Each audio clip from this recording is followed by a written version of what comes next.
Okay, I'm sitting here with allergies, and I had another little mishap, so you know what? I'm tired of giving a shit how I look. Because I feel like a lot of these things need to be said. Okay, so I have chronic illness, mental and physical, and it's always one of those, oh, well, you don't look sick, or you don't look like this, you don't look like that. Shut the fuck up, first of all. Just, I don't care. I really don't care. Just, okay? Keep it to yourself. Anyway, and second of all, I'm tired of doubting myself because literally I'm sitting in a chair. And this happens to me all the time with my wrists or anything like that. If I put the wrong pressure on them, or if I'm carrying something or holding my phone for a really long time or anything like that, this happens to me quite frequently. Things like this. But I was literally sitting in a chair and did this. Just, I turned my ankle. This is a torn up cat tree. I apologize. I'm just using it to prop my foot up. But I turned my ankle slightly to readjust in the chair, and something popped, snapped, hyperextended something. I don't really know.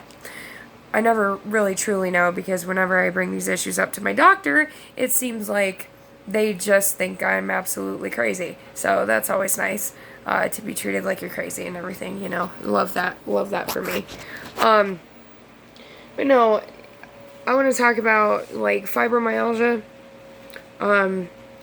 It's a pretty encompassing diagnosis. There's a lot of parts to it. There's a lot of research that needs to go into it, I feel like.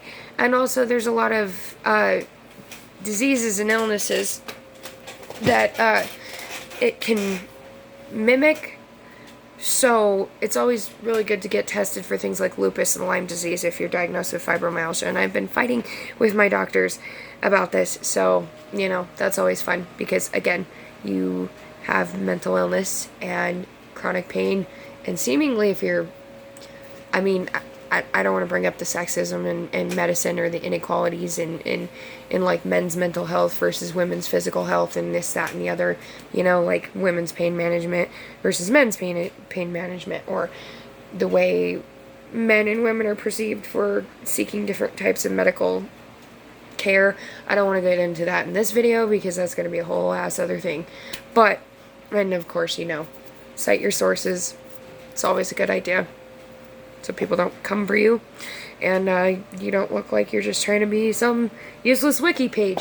Anyway, so yeah, I did that, and I'm sitting here, and I'm thinking to myself, and I'm like, you know what, I'm always so concerned, like, I can't film a video because, or I don't want people to see me like this, or I don't want me to be seen like that, and it's really wearing on me because I really do want to talk about these things. It's so hard to talk about in my personal life with the people around me because I feel like a lot of the times they saw me be so successful in, like, school, and I chose a career and all these things, and then they saw me go so downhill that in a fairly short amount of time, and I feel like because I haven't bounced back or made a full recovery from these things, that it's like a broken record, and it's just things, there's not really much left to be said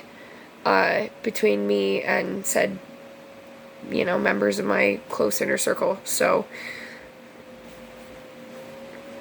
what's left to do, I feel like, is to talk about what I'm experiencing personally on a level of being in my 20s and being diagnosed in my early 20s with multiple chronic illnesses, with a back injury, with, things that are genuinely debilitating in your early to mid 20s, and you're you feel stuck. It's devastating at any age to go through this, but especially your 20s. They're supposed to be fun. They're supposed to be your party years, your balls to the wall type of years. But, you know, unfortunately for me, I've spent a good majority of my 20s being ill, being sick, being in the hospital, being in a mental ward, being in, you know, rotating doctor's appointments, this, that, and the other, you know, moving a lot because of not being able to retain gainful employment, losing my career, losing a lot of things, and also gaining a lot of perspective and a lot of momentum for other things. So, you know, that's, you know, if anyone cares about my journey, fine. If nobody does, I don't really care. I'm just putting my personal experience out there from now on because I feel like it's worth noting. I feel like it's of value for someone else who is maybe struggling with this, who doesn't see, you know, what they're looking for on a YouTube video or something they can relate to online. I feel like a lot of the times these creators and influencers and this, that, and the other are very made up and very like made into a persona, made into a character almost. And you know, at first I really wanted to get into that and just make my YouTube an art channel. But it's extremely difficult to try and film yourself painting and drawing, A, when your hands give out, B, when you don't have great equipment. Like, all I have is a Samsung phone. I mean, not that Samsung's crap or anything like that, but angling things and getting lighting and getting, you know, just capturing good audio, capturing decent video, that type of thing, like, is just kind of difficult, especially when there's nitty-gritty details and that sort of thing. So I typically just like to film canvases and things like that when they're finished. Eventually I would like to, you know, record myself more of doing drawing and painting and that kind of thing. It's just lately I've been so spent because of this chronic illness bullshit that I just feel like it's worth being said that there is always someone out there that has it worse, but that doesn't mean that your struggle is invalid. And the people that invalidate you are people that you really don't need around, whether it be your parents or your siblings or your grandparents or anything like that. Like, if they don't understand, take a break. You know, take a break from that person. But, you know, until they do understand or until they reach a level where they respect a boundary of, hey, I'm not going to push this ad in the paper that I saw for you to get a job, or I'm not going to push my ideas of what a successful life are onto you because I think this type of way. Like, let's face it, our grandparents and our parents and my generation, I'm 27, we've been lied to about a lot of things, about what defines success, about what defines a good life. We've been lied to for a lot of years. You know, I remember being in kindergarten and being told, oh, you can be whatever you want to be when you grow up. Not, oh, you can be an astronaut, but you're going to have to work your ass off and get, like, exceptional marks in school and this A, B, and C. And yeah, that's hard for a 5-year-old to understand, but still, I don't feel like it's a good thing to tell children you can be whatever you want to be, because that's not necessarily true. You never know if they're going to have health issues, you never know what's going to happen, and it's also not good to you know, measure success by what you have at a certain age, because I've been dealing with that quite a bit lately. I mean, I turned 27 and it really hit me, and I'm just like, wow, last year was a nightmare for everybody. We're still not completely through it. The economy is not great anymore. Like, we're just all struggling as a species right now, and it just really hit me. My age really hit me. I've got 3 years left in my 20s, and I want to do something with them. Hopefully, I mean, whether it's move or publish a book or, you know, create somewhat of a decent vlog thing going on, to help someone else with chronic illness, you know, whatever it may be. And that's kind of where I'm at. I don't know if this is a fibro thing. I don't know what the hell else is going on with my body, but I really do. I'm gonna figure that out. But yeah, fibromyalgia, sometimes pressure points, you know, or pressure point, or some type of movement, repetitive movement, or that kind of thing. My experience with my body is that you know, like today, I turned my ankle slightly to adjust my foot underneath my chair, and it just crunched. And I will say this, I have damaged this ankle in the past, nothing serious like a break or torn ligament or anything like that, but I have sprained this ankle pretty severe a couple of times. But it's not just my ankle that does that, it's again, it's my hands. It's like, you know, if I do this like too long, I can't use my hand anymore. And come here, come here. I have a kitten. I have 4 actually right now. But yeah, you know, like I can't hold my phone very well. Can't do certain things very well. Just opening cans or sodas or that sort of thing kind of gets difficult. The dexterity is gone. And also, like, just going to the toilet. I know this might be TMI, but I sit down for like a minute and my legs already start throbbing and going numb after a minute. Like, no joke. And when I get that numbness from circulation cut off, it'll last for like an hour. You know, yesterday I was carrying a bag of cat litter I had scooped in a grocery sack, and it was just heavy because there's 4 baby cats, and well, I guess Marceline's just a little bit older than the baby, so there's 4 3-month-old babies, and then 1 like 5-6-month-old baby, and then 2 adult cats here. So out of the litter boxes, it's quite a bit. But I had this bag of cat litter, and it cut off my, you know, it hit a pressure point here on my fingers, and this hand, like from here to here, was like numb and cramping for an hour, maybe an hour and a half, and I don't realize it's happening until it's too late. Like I try to push myself beyond my natural limits, and that's another thing, like, I recommend not doing. If you can't, you can't. And if somebody's going to say something about it, then too bad. Like, if you can't, you just can't. You know, that doesn't make you a bad person to say no. It doesn't make you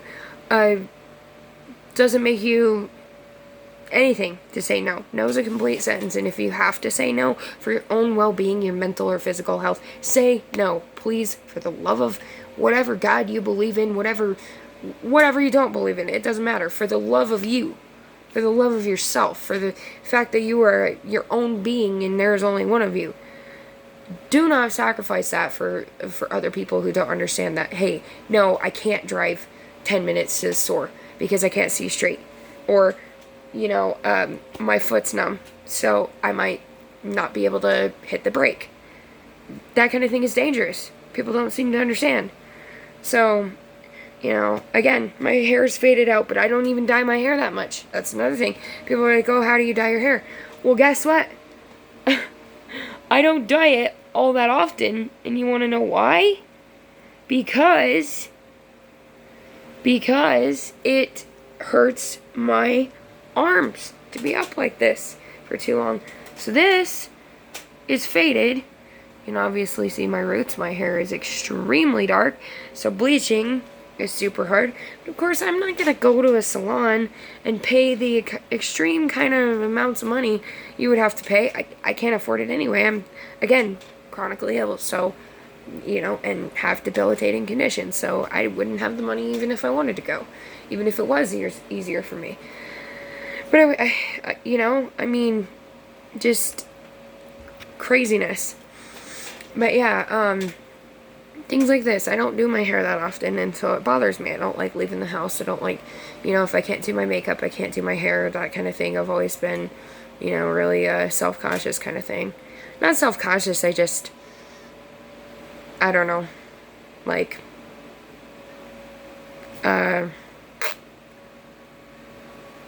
not confident. I don't know how to explain it. I just feel better. I feel like I have a shield on, like, you know, like a buffer between me and life and people in the world and eyes, and it's just one of those things. I really enjoy doing my hair and makeup for me, but it's also, it's something that feels like a buffer, like a safety net almost. So, you know, just, yeah, I know this video is all over the place. I just took my medication to try and help with the, you know, to relax my muscles in my back and my thighs and stuff like that, because I have sciatica as well, and that's just after you sit for a while, the pain, I mean, with sciatica, it starts to, the lower back starts to compress, you get a little bit out of it, but then, you know, I can't really get up and move around right now, because apparently when I try to move around, my ankle just, it's like a big to you, you know? It's like my ankle just decided to disrespect me today, and I don't know why. My body has to I can't even talk. Oh my god, the brain fog. But don't know why my body would disrespect me like this, but it's not uncommon. You know? It's not an uncommon thing. Not an uncommon occurrence at all. And you just have to kind of roll with the punches, but there's a lot of punches. I will continue making videos on this, because I also have, you know, anxiety and bipolar type 1, so I'd like to go more into that, and also maybe make a vlog of all the babies before your siblings find new homes, huh? You got eye boogies. I gotta take care of those. This is Hikari. She was born in June. She's my baby. And then all of you need to go get fixed and vaccinated before I give them away. Anyway, because this is a total accident thing. That's a whole other video as well. And it has to do with toxic friends and, like, you know, animals and the things I do with animals and all that other stuff. Parts of my life. But anyway, I digress on that issue. I just, see, grab the cat. And now, oof. Well, since my body's deciding to do some effed up stuff to me, I guess right now I will just call it a day. And sorry, this video was really rambly and longer than I wanted it to be. It's just, you know, forgive me, my mind's all over the place. I'm in pain all the time. I don't sleep very well. There's just a lot. And I know I have friends that definitely suffer with some things as well and have survived some things as well that I feel like I want to take on myself to share with other people, because all of you are important. All of you are special. All of you are unique. All of you, whoever you are, you matter, okay? Don't ever, ever, ever, ever think that you're less than because you can do less. Or you can do more one day and you can't do it again tomorrow. Like, there's nothing wrong with that. Alright? We don't all have the same amount of spoons, and we don't all have the same amount of spoons every day. And that's okay. And if you don't know what that is, it's spoon theory. I'll cover that too. Anyway, I will see all of you guys next time. Again, my name is Lauren, Lolo, Rin, whatever you want to call me. Just don't call me late for dinner. And, you know, just take care of yourself. Peace.